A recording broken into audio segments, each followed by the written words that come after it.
తాకట్లో ఉన్న మీ బంగారాన్ని విడిపించి ఆ రోజు ఆన్లైన్ రేటుకి కొంటాం. Sharma gold company. ఎందుకంటే చెప్తుంటారు కదా, సినిమా వాళ్ళకన్నా రాజకీయ నాయకులు ఎక్కువ యాక్ట్ చేస్తారు అని చెప్పి అమ్మా, చాలా ఇండస్ట్రీకి ఇంటర్వ్యూలలో వెళ్ళా- చాలా చెప్పారు. నాకు పాలిటిక్స్ వెళ్ళాక తెలిసింది. మా ఆయన అంటాడు, నువ్వు సినిమాలో ఆర్టిస్టే కానీ పాలిటిక్స్ లో నువ్వు పూర్ ఆర్టిస్ట్, ఒక్కొక్కడు ఏం పర్ఫార్మ్ చేశాడు నువ్వేంటి ఇలాంటి అంటాడు. నా ముందరే వచ్చి యాక్ట్ చేస్తూ ఉంటారు కొంతమంది. Okay. ఎలా ఉంటుంది మనకి? అవును, అమ్మో, ఆస్కార్ politics ఇచ్చేయచ్చు లో అక్కడ. చాలా మంది ఈ మధ్యలో ఎక్కువైపోయింది అసలు. ఆస్కార్ ఇచ్చేయచ్చు అక్కడ. పోటీ ఎక్కువ ఉంటుంది ఆస్కార్ పోటీ కూడా, ఎక్కువ ఉంటుంది. అంతమంది ఉన్నారు పర్ఫార్మెన్స్ చేసేవాళ్ళు. సూపర్. ఇప్పుడు ఏడుగొండల స్వామిని బాగా పూజిస్తారు మీరు, అమితమైన ఇష్టం.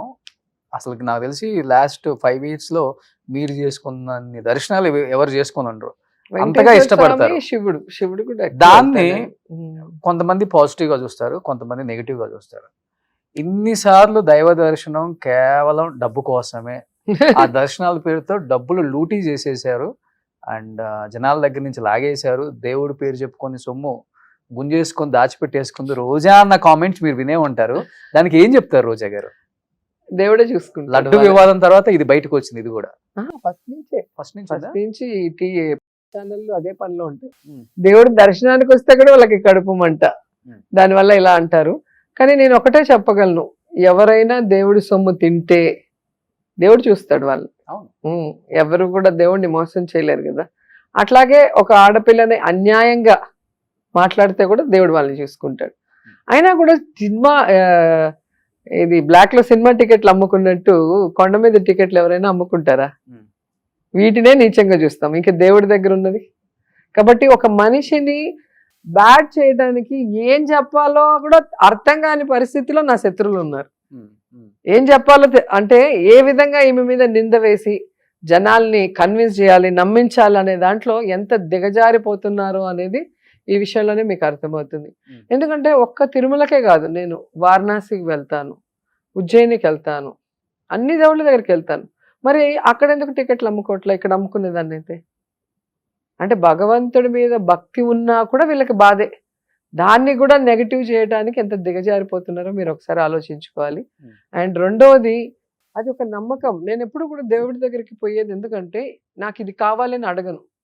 అక్కడ అందరూ కూడా పాజిటివ్గా ఆలోచిస్తారు. గుళ్ళోకి పోయినప్పుడు ఒక పాజిటివ్ మైండ్తోనే ఉంటాడు ఎంత చెడ్డోడైనా. సో ఒక పాజిటివ్ ఎనర్జీ, ఒక ఆరా ఉంటుంది. సో అక్కడ మనం ఉన్నప్పుడు క్లెన్స్ అవుతాం.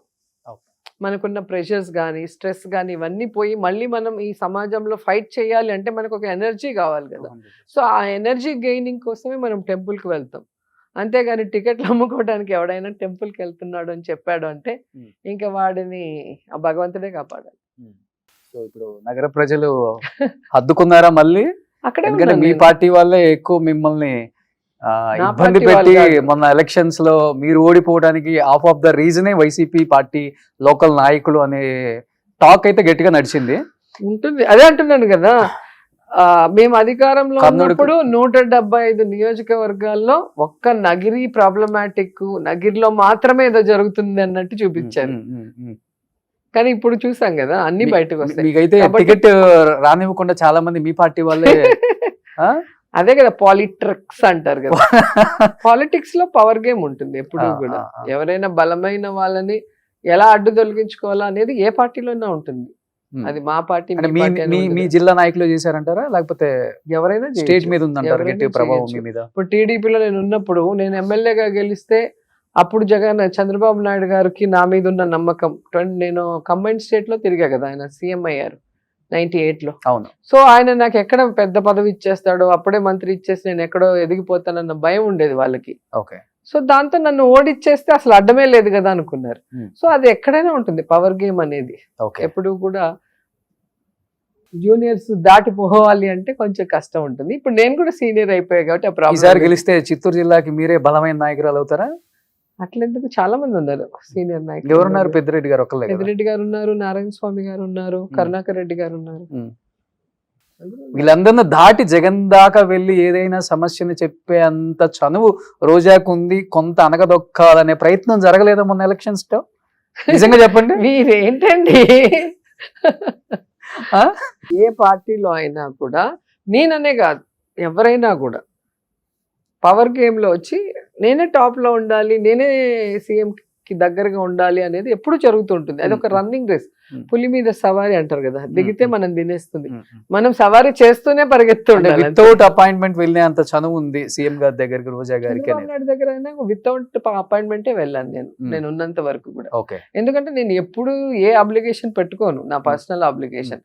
నేను ఈ పార్టీలో ఉన్నా కూడా నా కాన్స్టిట్యూన్సీ, అప్పుడంటే కాన్స్టిట్యూన్సీ లేదు నాకు. ఇక్కడ ఉన్నప్పుడు 2 సార్లు ఎమ్మెల్యే గెలిచినప్పుడు నా కాన్స్టిట్యూన్సీ డెవలప్మెంట్ మీద అడుగుతాను తప్ప నాకు అది కావాలి ఇది కావాలని ఏ రోజు అడిగింది లేదు. కాబట్టి ధైర్యంగా నాకు అపాయింట్మెంట్ ఎవరైనా ఇస్తారు. సూపర్. ఇప్పుడు స్టాలిన్ గారి దగ్గరికి వెళ్ళినా కూడా అపాయింట్మెంట్ అంటే నిమిషాల్లో ఇచ్చేస్తారు. కేసీఆర్ గారినైనా అలాగే కలుస్తాను. ఎందుకంటే ఎప్పుడు కూడా పర్సనల్ ఆబ్లిగేషన్స్ పెట్టుకొని వాళ్ళని నసబెడితే ఎవరు ఇవ్వరు. ఫ్రెండ్స్ కూడా నాకు వర్క్లు ఇవ్వండి, నాకు మైండ్లు ఇవ్వండి, నాకు అది ఇవ్వండి ఇది ఇవ్వండి అంటే ఎవడైనా కూడా సంపాదించుకోలేదా మినిస్ట్రీ ఉన్నప్పుడు? మరి లేదండి అస్సలకి. నా జీతం నాకు వచ్చింది, జీతంతోనే పవర్ ఎంజాయ్ చేశా. పవర్ చాలా బాగా ఎంజాయ్ చేశాను నేనైతే. అది సినిమాల్లో చూడటమే కదా, రియల్ గా చూసినప్పుడు అదొక థ్రిల్ గా అనిపించింది నాకు. చిన్న చిన్న సరదాలు నా లైఫ్ లో, నా అన్ని కూడా చిన్న చిన్న సరదాలు, చిన్న చిన్న ఆశలే ఉన్నాయి. ఆ సరదా కోసమైనా నేను సూసైడ్ చేసుకొని చనిపోతాను, మినిస్ట్రీ ఇవ్వకపోతే బ్లాక్ మెయిల్ చేసింది జగన్ గారిని.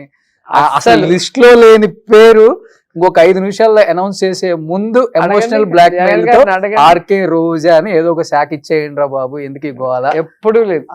నేను ఏ రోజు కూడా ఇంత ఇబ్బంది పెట్టే పని నాయకుడిని ఏ రోజు చేయాలి, అక్కడైనా ఇక్కడైనా. చేసుకొని చెప్పండి రోజా గారి ఒక్కదానికి ఆన్సర్.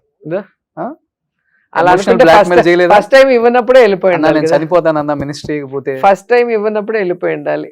సెకండ్ టైం వరకు ఎందుకు వెయిట్ చేస్తారు? అదే అవకాశం వస్తుంది వెయిట్ చేస్తున్నాం కదా. అట్లా ఎవరు చేయరు, అట్లా ఎవరు చేయరు. ఇప్పుడే మీరు చూస్తుంటారు కదా, ఈ రోజులో చేయలేదంటే రేపు వెళ్ళిపోతారు. ఓకే. అన్ని రోజులు ఎవరు వెయిట్ చేయరు కదా, 3 years వెయిట్ చేస్తారు ఎవరన్నా. సో మీరు అనుకుంది అయితే సాధించారు ఇంకా రాజకీయాలలో. నేను మినిస్టర్ అవ్వాలని ఎప్పుడు అనుకోలేదు. నేను ఎమ్మెల్యే అవ్వాలి, పవర్ అంటే గవర్నమెంట్ వచ్చినప్పుడు ఎమ్మెల్యేగా ఉంటే ఎక్కువ మందికి నేను సర్వీస్ చేసే అవకాశం ఉంటుంది, ఎక్కువ మందికి హెల్ప్. అసలు మా కాన్సెన్సే కాదు, స్టేట్ లో ఎక్కడ ఎవరికి ఏ చిన్న హెల్ప్ కావాలన్నా కూడా జగన్ సార్కి చెప్పి చేయించుకునే స్థాయికి నేను వచ్చానంటే నాకు చాలా హ్యాపీగా ఉంది. ఇన్ని ఫ్యామిలీస్ ఈరోజు నేను బాగుండాలని కోరుకుంటున్నారు కదా, నేను ఈరోజు ఇంత హ్యాపీగా ఉన్నాను. సక్సెస్ ఫెయిల్యూర్ డిఫరెంట్, సినిమాల్లో ఉంటుంది, పాలిటిక్స్లో ఉంటుంది. కానీ మనిషి మనశ్శాంతిగా ప్రశాంతంగా తనకు నచ్చిన వాళ్ళతో, తన కుటుంబ సభ్యులతో, తనను అభిమానించే వాళ్ళతో, వెల్ విషర్స్తో హ్యాపీగా ఉండటం అందరి వల్ల కాదు, కోట్లున్నా కూడా ఉండదు. అది ఉండటం చాలా ముఖ్యం. అది బ్లెస్సింగ్స్తోనే వస్తుంది. ఎంతో మంది వాళ్ళు నాకు పరిచయం లేని వాళ్ళు కూడా ఇప్పుడు నీకు హెల్ప్ చేసి ఉంటే నువ్వు ఒక్కడే నాకు బ్లెస్ చేయొచ్చు, కానీ నువ్వు ఎంతమందికి చెప్పుకుంటావు నా గురించి, అమ్మ నాకు ఇట్లా చేసింది, అమ్మ వెళ్ళగానే నన్ను ఇలాగా చూసుకుంది అన్నప్పుడు వాళ్ళందరూ కూడా నీతో పాటు నాకు బ్లెస్సింగ్స్ ఇస్తారు. ఆమె బాగుండాలి, ఆమె బాగుంటే 10 మందికి మంచి జరుగుతుంది. అట్లా బ్లెస్సింగ్స్ తో నాకు హ్యాపీనెస్. మీ దగ్గర నాకు బాగా నచ్చే గుణం ఇదొకటే, పక్క వాళ్ళకి ఏదో ఒకటి చెయ్యాలి, అడిగితే మనం కాదు అనకూడదు. నన్ను నోరు తెరిచి అడిగితే లేదు అనేది లేదు. సహాయం, నేను చేయగలిగిన ప్రతి సహాయం అందరికీ చేశాను. కొంచెం రాజకీయాల్లోనే ఇవన్నీ కానీ విమర్శలు, రాజకీయాలు అంటే రాజకీయం అంటేనే ఫైటింగ్. నువ్వు అధికారంలో ఉన్నప్పుడు పని చేయాలి, అపోజిషన్ లో ఉన్నప్పుడు తప్పు జరిగినప్పుడు నిలదీయాలి. అది ఎవరైనా, ఎవరు అపోజిషన్ లో ఉంటే వాళ్ళు నిలదీయాలి, అధికారంలో ఉన్నవాడు సమాధానం చెప్పాలి, పని చేయాలి. ఇది మాకైనా మీకైనా ఎవరికైనా అదే. అపోజిషన్ లో ఉన్న ఫైర్ బ్రాండ్ అయితే ఇంకా ఎక్కువ సెక్యూరిటీని ఇవ్వాలి. కాన్వాయ్లు ఉన్నాయా? లేకపోతే ఉన్న గన్మెన్లు తీశారు, ఏ స్టేట్ లో లేనటువంటి విధంగా. ఒక హీరోయిన్ కాదు, ఒక ఎక్స్ మినిస్టర్ కాదు, ఏమీ చూడట్లా. నో గన్మాన్. ఏమంటే గన్మాన్ ఇస్తే తిరుగుతారు, గన్మాన్ అయితే ఇంట్లో కూర్చుంటారు కదా అని చెప్పి తిరుగుతున్నారా? మరి ఇంట్లో హ్యాపీగా తిరుగుతున్నా. లేదా ఏం చేయగలరు? చేస్తే వాళ్ళకి కూడా అదే సిచ్యువేషన్ వస్తుంది కదా. కాబట్టి బెంచ్ లో తిరుగుతున్నారా? లేకపోతే బెంచ్ లో తిరుగుతాను, ఫార్చునర్ లో తిరుగుతాను, ఎండీవర్ లో తిరుగుతాను. బెంచ్ కూడా బాగా ట్రోల్ అయింది కదా. మీరు చెప్పండి, ఒక యాంకర్ గా మీకే అంత పెద్ద కారు ఉన్నప్పుడు 150 సినిమాలు చేస్తే నాకుంటే ఉండాలి. నేను అదే అంటున్నాను, దాన్ని ట్రోల్ చేస్తారంటే వాళ్ళు ఎంత ఎదవలో మీరు చెప్పాలి. ఇది కానీ మీ మెయింటెనెన్స్ అవుతుంది ఒక 5-6 లక్షల నెలకి, చీరలకి, జ్యువెలరీకి, వీటికి అవుతుంది అంతే కదా. జ్యువెలరీ బర్త్డే కొనుక్కుంటాను ఎవ్రీ నెలకి ఎంత అయితే మీకు హ్యాపీగా ఉంటారు? ఒక 3-4 lakhs అంతే. చిన్న 5 lakhs అంతే. సో నాకు ఎక్కువ భోజనాలకే అవుతుంది. వచ్చిన వాళ్ళకి భోజనాలు పెట్టడానికి డబ్బులు ఎక్కువ అవుతుంది. ఇప్పటికి నాకు ఎవరింటికి వచ్చినా కూడా వాళ్ళు సంతృప్తిగా తిని హ్యాపీగా వాళ్ళు వెళ్ళాలి. అంటే మన ఇంటికి వచ్చామన్న ఫీల్ వాళ్ళు ఉండాలి. అది నాకు బాగా ఇష్టం. ఎవ్రీ వెడ్నెస్డే మీ నియోజకవర్గంలో ప్రెగ్నెంట్ లేడీస్ కి Mm. ఫుడ్ పెడుతున్నారు కదా, అది బాగా నచ్చింది. అది నాకు చాలా ఇష్టం అది కూడా.